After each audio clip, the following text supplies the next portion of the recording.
We're back at Greenwood Cemetery with a few more stories to share with you, and this time I brought my little sidekicks, Mortimer and Frog. Being actual terrors themselves, I figured they might enjoy a visit to one of the most haunted cemeteries in America, so today we're taking a walk here. The first thing I wanted to show Frog and Morty was one of Greenwood's infamous devil chairs. To our knowledge and across all our various explorations of these grounds, Greenwood has at least 5. The one most people cite as the original is the one in Block 13, but there are also ones in Division 2, Block 3, Block 9, and Block 11.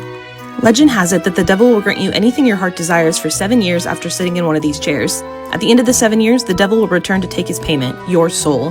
Depending on who you ask, this ritual has to be done on Halloween, a full moon, midnight, or some combination of the 3. However, the real history behind devil's chairs isn't quite as glamorous as the legends make it out to be. Originally, these little stools were placed as mourning chairs for family of past loved ones to sit and grieve. And today, these devil's chairs are found in various cemeteries all over the place, each town containing one putting their own local spin and flair on the lore.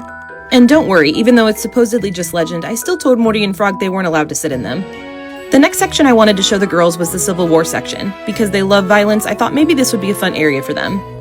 The history of this region is pretty layered. Decatur used to be a major railroad town. A direct line ran from the deep south all the way to Chicago where Confederate prisoners could be shipped. Lots of times, soldiers on these trips were sick and dying, especially with yellow fever running rampant during that time. With that being the case and Greenwood Cemetery being located right next to the railroad tracks, this area in the southwest corner of the graveyard became a Confederate soldier dumping ground. These bodies were buried in shallow graves on the side of the hill in an area that was very undesirable. They were dumped into these pits quickly and with little care, and because of that, there's a good chance there were many soldiers who were still alive in their final stages of disease and sickness.